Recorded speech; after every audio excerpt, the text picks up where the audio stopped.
princípio era o Verbo, e o Verbo estava com Deus, e o Verbo era Deus. O Verbo é a palavra.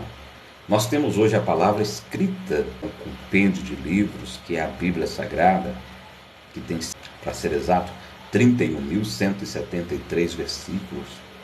A Bíblia, que é uma biblioteca divina e que tem livros, mas livros específicos para momentos também específicos. Por exemplo, quando nós olhamos para o livro do Gênesis, nós já vimos que hoje eu gravei uma aula falando especificamente sobre o livro de Gênesis. E no livro de Gênesis nós falávamos a respeito desse retrato de Deus como Criador. Deus que vai criando, e ao mesmo tempo que vai criando, vai avaliando todas as coisas. E ele vai dizendo, isso foi bom, isso foi bom, isso foi bom. Depois nós começamos a observar que surge o segundo livro, escrito por Moisés, por volta de 1445 a.C., e ele vai dizendo assim, uma outra coisa interessante, porque no livro de Êxodo, que nos fala mais da saída do povo, da libertação do povo do Egito, quando Moisés enfrenta Faraó e ao mesmo tempo dá-se-á a fuga daquele povo em direção ao deserto. O deserto é uma mensagem que sempre nos remete a pensar como Deus cuida do seu povo no deserto, né? A metodologia de Deus, a pedagogia de Deus, a forma de ensinar. Então isso é muito lindo quando você começa a observar, né, as multiformes sabedoria de Deus, mas no que diz respeito também ao ensino. Olha só que coisa interessante. Quando eu falo de ensino, e como professor, às vezes eu fico um pouco cadenciando aqui pelo fato de observar que toda pessoa que sempre cresce, toda pessoa que sempre enobrece, né, toda pessoa que prospera, é sempre uma pessoa que ela quer crescer, estar em efetivo crescimento na vida. Você pode observar, por exemplo, que todas as vezes que nós observamos pessoas que elas são pessoas altruístas, são pessoas que não se entregam jamais, é porque são pessoas que enfrentam, como aconteceu com Moisés diante do Mar Vermelho. Eu sempre digo, o Mar Vermelho sempre abre no momento certo, e naquele momento em que o Mar Vermelho, a Deus, o que eu vou fazer? Eu estou usando a palavra em alto para que você possa pensar e abrir a Bíblia no livro do Êxodo. E aí Deus diz para ele, Moisés, diga ao povo que marche. Quantas das vezes nós precisamos de tomar atitudes e não ficar se vitimando, não ficar questionando os porquês da vida, mas tomar de embate, tomar de impulso, de atitude, melhor dizendo, né, que a gente possa vencer, desvencilhar daquele momento circunstancial. Então, a mensagem de hoje eu queria, parafraseando, é claro, trazer um pouco desse conteúdo bíblico para que você possa crescer na graça e no conhecimento. Nós estamos vivendo um tempo no Brasil, eu não posso falar de outras nações porque eu sou brasileiro, e aí eu vejo uma outra coisa que eu estou observando, é o grande número de analfabetos bíblicos. Ou seja, pessoas que não conseguem bem a Bíblia, porque não tem um grau de familiaridade mais elevado com ela. E aí o que nós estamos observando diante de tudo isso? É que é gritante, é crescente as heresias. As heresias crescem porque ela acha um caminho. A semente herética, ela só é lançada quando nós observamos que muitas pessoas estão divorciadas da palavra de Deus no que diz respeito à Bíblia Sagrada. Então a Bíblia, ela tem 66 livros, ou seja, é um compêndio, né, de muitos livros. E uma outra coisa que me chama a atenção, que ela tem 31.173 versículos. E cada livro, ele nos leva a olhar com carinho para a situação atual. Para o livro de Êxodo, boa noite, Sam. É Sam 170994. Eu estava aqui percebendo, hoje, diante das gravações aqui, para colocar as videoaulas tanto no meu site, tanto quanto também no canal. E se você puder se inscrever, se puder me seguir lá na rede vizinha, se for possível, né, você me der essa honra, eu fico muito agradecido, porque o nosso intuito é levar conhecimento bíblico para as pessoas. O nosso objetivo aqui é falar de Jesus de uma forma muito simplista, de uma forma que até as crianças possam nos entender, possa compreender a nossa fala de uma forma bem simplista. Eu procuro não usar nenhum termo técnico, para que você possa, então, sendo assim, Jesus disse certa feita assim: errais por não conhecer a Escritura. E é um fato. Você pode observar, quando você está lidando com dificuldades circunstanciais, com problemas em diversos ângulos, em diversas dimensões, que às vezes você não encontra uma porta de saída. Muitas das vezes você não encontra uma porta de saída justamente por causa da sua visão, por causa da sua extremidade no que você está vendo naquele momento. Isso é terrível. Eu lembro agora, quando eu falo de visão, eu lembro de Agar, né? Porque existe uma conexão da visão, a audição e a fala. E esse é um dos padrões de Deus, até para poder nos ensinar e nos mostrar alguma coisa. E aí, o que nós observamos diante de tudo isso? É interessante notar que quando você começa a ver, por exemplo, eu estou falando agora dos 5 primeiros livros da Bíblia, porque não dá para falar de todos, eu vou pincelar aqui, o pontuar alguma coisa lá em Gênesis, né? Em Êxodo, nós começamos a ver que o povo estava 430 anos sofrendo por causa dos faraós, que eram implacáveis, de escravidão, de sofrimento, de penúria, de labuta daquele povo judeu. Deus até permitiu aquela circunstância, Deus permitiu. É porque às vezes Deus permite algumas coisas que não aprova. Naquele exato momento, deixa eu falar aqui uma coisa para você, Silvia, só para você se situar. Quando Deus fala e quando o inimigo fala. Toda vez que Deus fala, Ele sempre fala para você prosseguir. Toda vez que Deus fala, Ele sempre fala para você continuar. Toda vez que Deus nos fala, Ele sempre fala para nós perseverarmos. Toda vez que Deus nos fala, Ele fala e a gente se sente feliz e alegre. Toda vez, etc. Eu não vou ficar citando muita coisa aqui sobre quando Deus fala. Quando o inimigo fala, ele fala para entenebrecer. Quando ele fala para adoecer. Quando o diabo fala, ele fala para descer. Quando o diabo fala, ele fala justamente para você não prosperar, para você não prosseguir. Então, é preciso colocar um filtro nisso aí, tá? Quem sabe está faltando um filtro. E você sabe para que serve o filtro. Vera Lúcia, boa noite, tudo bem? Seja bem-vinda. Então, o filtro é muito importante quando a gente está ouvindo voz. Porque eu preciso saber se essa voz é de Deus ou se é do inimigo, tá? Então, eu acho que já deu para aclarar um pouco para você aí qual tipo de voz, né? Identificar isso e cortar, tá bom? Agora, se teu coração não te condena, maior é Deus. Mas também o livro do Êxodo, aí surge o terceiro livro, que eu creio que a próxima aula, porque como eu estou pegando o Antigo Testamento e estou fazendo a divisão dos 5 primeiros livros, né? E como tudo na Bíblia é belo, e se a gente pudesse viver aqui 1 milhão de anos, eu creio que não daria para dissecar tudo aquilo, não dá para dissecar tudo o contexto, porque é de uma profundidade, de uma grandeza, porque é uma mensagem que saiu da mente de Deus para nós. Então, olha só que coisa interessante. O autor dos 5 primeiros livros da Bíblia é Moisés.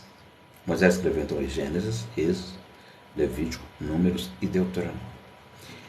Mas Jesus é também representado nesses 5 primeiros livros, que eu acho tudo demais.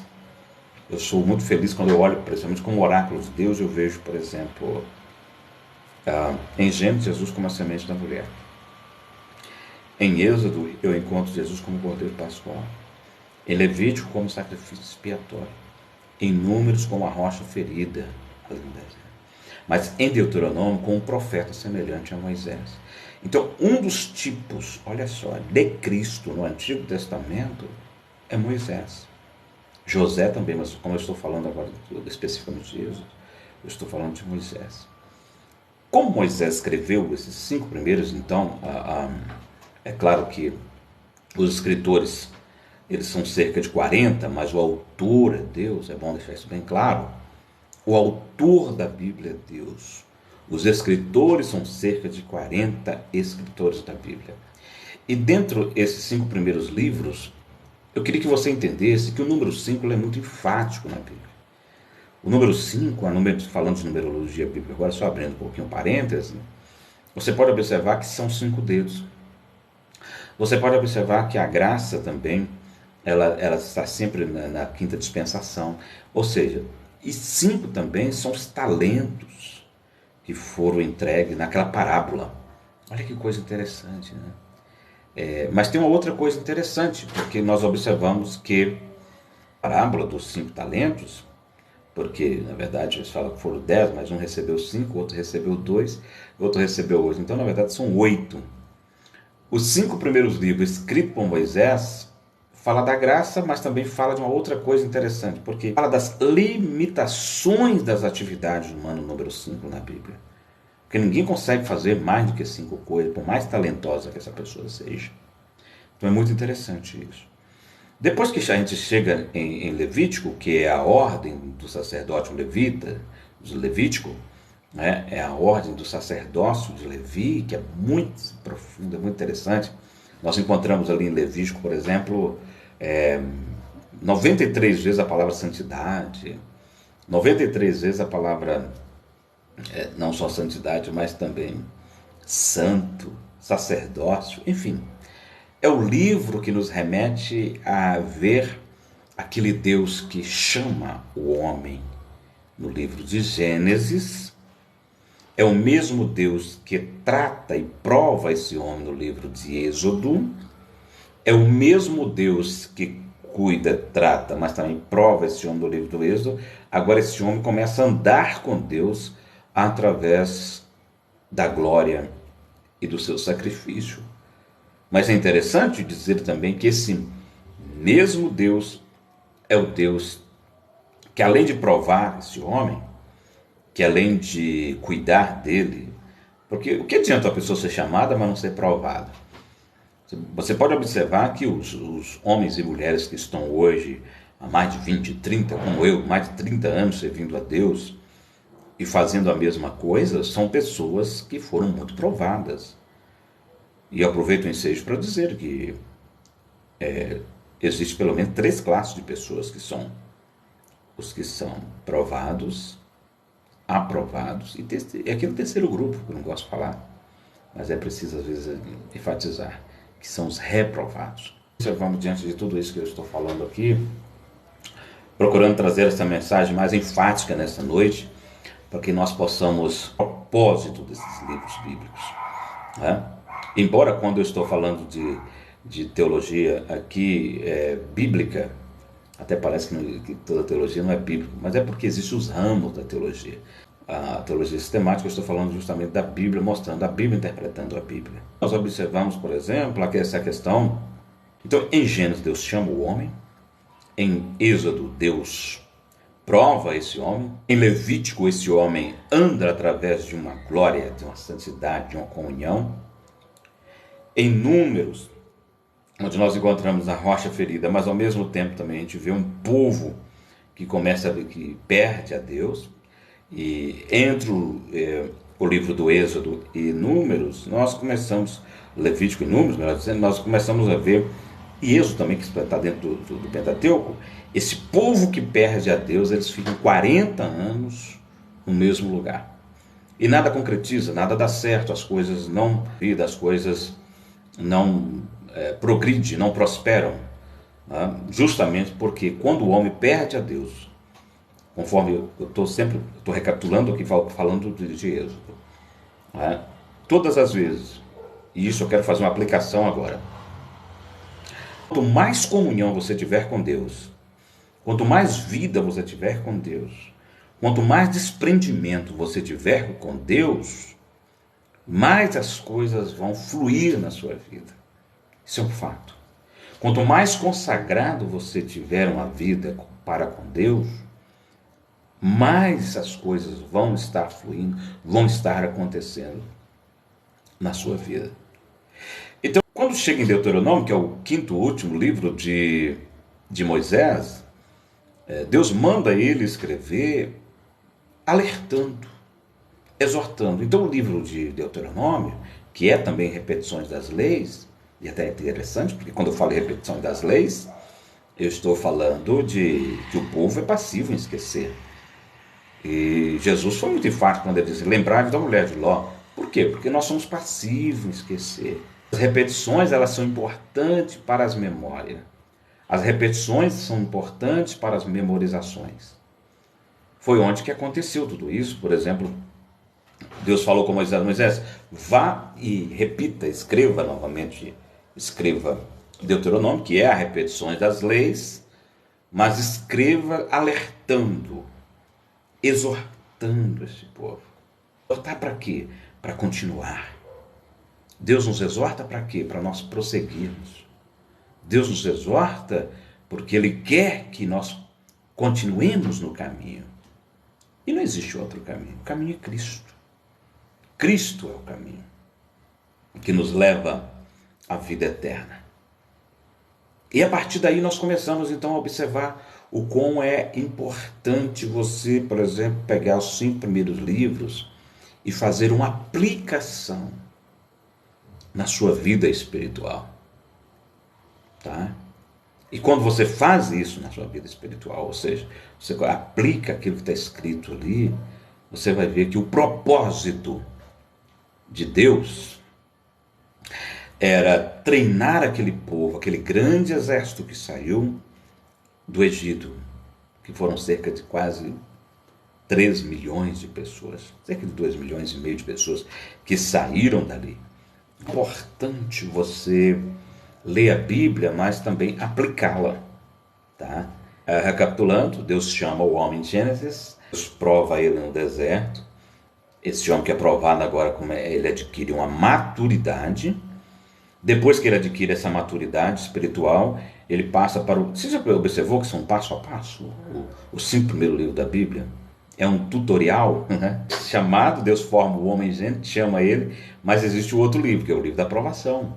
Então as provações na nossa vida, eu quero deixar bem claro, elas não são para te matar. As provações da nossa vida não significa que Deus está te abandonando ou te desamparando. Muito pelo contrário. As provações que surgem na nossa caminhada, na nossa vida cristã, é uma forma pedagógica de Deus nos ensinar algumas lições. O que nós estamos observando nos dias atuais é que as pessoas, às vezes, por desconhecerem a Bíblia, entram em pavor, entram em desespero. Né?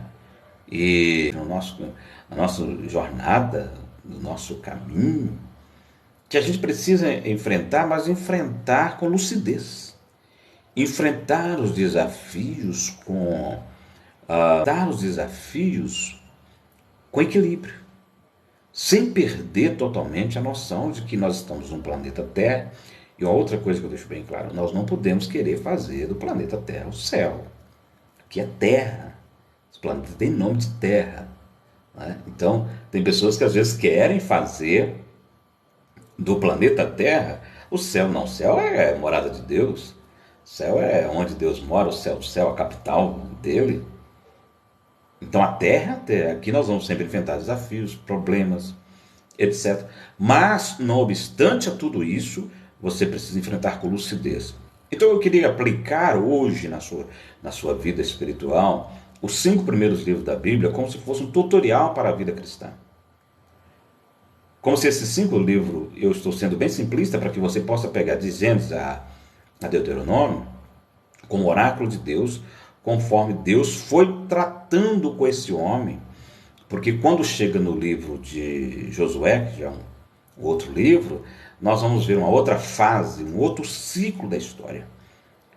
Mas voltando para Gênesis, Levítico, Números e Deuteronômio, onde nós encontramos Deus chamando o homem, Deus prova o homem, esse homem anda através de uma glória incandescente, de uma comunhão com Deus, mas depois ele perde a Deus. Quando ele perde a Deus, nada concretiza, nada dá certo. Depois Moisés tem que escrever novamente, alertando, exortando o homem a voltar aos princípios. E quando ele volta aos princípios, aí então parece que há um start, há um insight, e esse insight ele consegue então vislumbrar, ver tudo aquilo que por certo Deus já tinha arquitetado, tinha desenhado, mas pelo fato de às vezes olhar para a direita, e a Bíblia diz que nós não desviarmos nem para a direita, primeiro para a direita, e nem para a esquerda. A gente tem que manter, por exemplo, o nosso foco, manter a nossa vida olhando para frente. O que passou, passou. Mas quando você vai lendo categoricamente, exaustivamente o Pentateuco, os 5 primeiros livros da Bíblia, nós deparamos com textos assim, por exemplo, e graças a Deus, porque se fosse, quem sabe, o livro dos homens, tinha ocultado aquilo ali. Mas como a Bíblia é o livro de Deus, nós encontramos ali aquele povo que tinha saudade do Egito. Eles queriam voltar para o Egito quando enfrentavam um desafio, na maioria das vezes. Me faz lembrar agora do livro de Números, quando nós encontramos, por exemplo, quando Moisés manda aqueles príncipes, os 12 príncipes, né, que eram pessoas de liderança, pessoas que tinham capacidade de liderar, a espiar a terra. O texto ali, por exemplo, que ele diz assim, vai ver se a terra é boa. A gente perdoa Moisés por isso, porque Deus não dá coisa ruim para ninguém. Mas era uma forma humana que, quando nós olhamos ali, estamos dando aula a respeito do Pentateuco, a gente fala assim, como que Moisés ia liderando aquele grande grupo, mas a gente vê a forma humana dele, ou seja, que tem falhas também, e ele falhou, tinha que falar a rocha, ele feriu, etc. Mas aí ele manda aqueles príncipes olharem, os 12 espias olharem, né, a terra e ver se era boa, se tinha gigante. E nós sabemos que a terra era boa, a terra mana leite e mel, tudo escrito a partir do capítulo 13 ali de Números. E eu observo uma coisa interessante, para extrair as minúcias daquele contexto bíblico, eu vejo que Moisés recebeu uma mensagem zipada. Você sabe o que é um zip, né?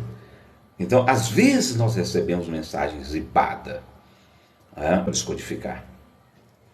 E quem é que descodifica? São os professores. Os professores, porque se não tiver professor, como é que vai ter ensino? Então, essa mensagem zipada que ele recebe, a gente observa muito bem que tem coisas, por exemplo, que nós recebemos às vezes, algumas mensagens que elas não são muito aclaradas. E os professores, que a gente precisa aplaudi-los de pé, uma diferença muito grande, tanto nessa área que nós estamos falando escriturística da Bíblia Sagrada, tanto quanto em outras dimensões, faz com que eu e você entendamos, de fato, aquilo que está escrito, por que está escrito, como é que está escrito. Então, aquele povo olha e vê uma terra que mana leite e mel. Mas tinha gigante. Ou seja, se tem gigante, tem desafios. E porque tem gigante, não somente tem desafios, mas eu vou usar uma palavra aqui bem corriqueira, tem encrencas.